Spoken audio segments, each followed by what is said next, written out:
வாசித்தால் எளியவர்கள் விடும் பெருமூச்சு நிமித்தம் அப்படி என்று எழுதப்பட்டிருக்கிறது. எளியவர்கள் விடுகிற பெருமூச்சு. அப்போ பெருமூச்சு என்கிற ஒரு காரியத்தை ஆண்டவர் இந்த இடத்துல வெளிப்படுத்துகிறார். பெருமூச்சு நம்முடைய வாழ்க்கையில வருதுன்னா அது எங்க இருந்து உண்டாகுது அப்படின்னா நம்முடைய இருதயத்திலிருந்து உண்டாகிறது. கர்த்தருக்கு ஸ்தோத்திரம். அல்லேலூயா. அவன் இருதயத்தில் உண்டாகிற சில பாரங்களினால் உண்டாகிற சில அழுத்தம், அந்த அழுத்தம் தான் நமக்கு பெருமூச்சாய் வருகிறது.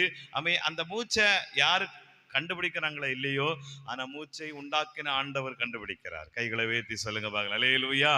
ஏன் பெருமூச்சு விடுகிறோம் அப்படிங்கிறது யாருக்கும் தெரியாது. ஆனா அந்த மூச்சை உருவாக்கின ஆண்டவர் இந்த மூச்சு எதனால உண்டானது, எதனால் இந்த மூச்சு வந்திருக்கிறது என்பதை கண்டுபிடிக்கிறார். வேதத்தை நீங்கள் வாசித்து பார்க்கும்போது யாத்ராகம புஸ்தகம் 2வது அதிகாரத்தை நீங்கள் வாசிக்கும் போது, யாத்ராகம புஸ்தகம் 2வது அதிகாரத்தில் எழுதப்பட்டிருக்கிறது.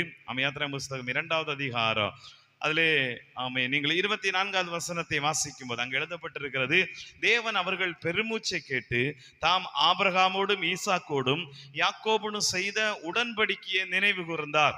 6வது அதிகாரத்தை நீங்கள் வாசித்தால் அங்கு எழுதப்பட்டிருக்கிறது 5வது வசனத்திலே, எகிப்தியர்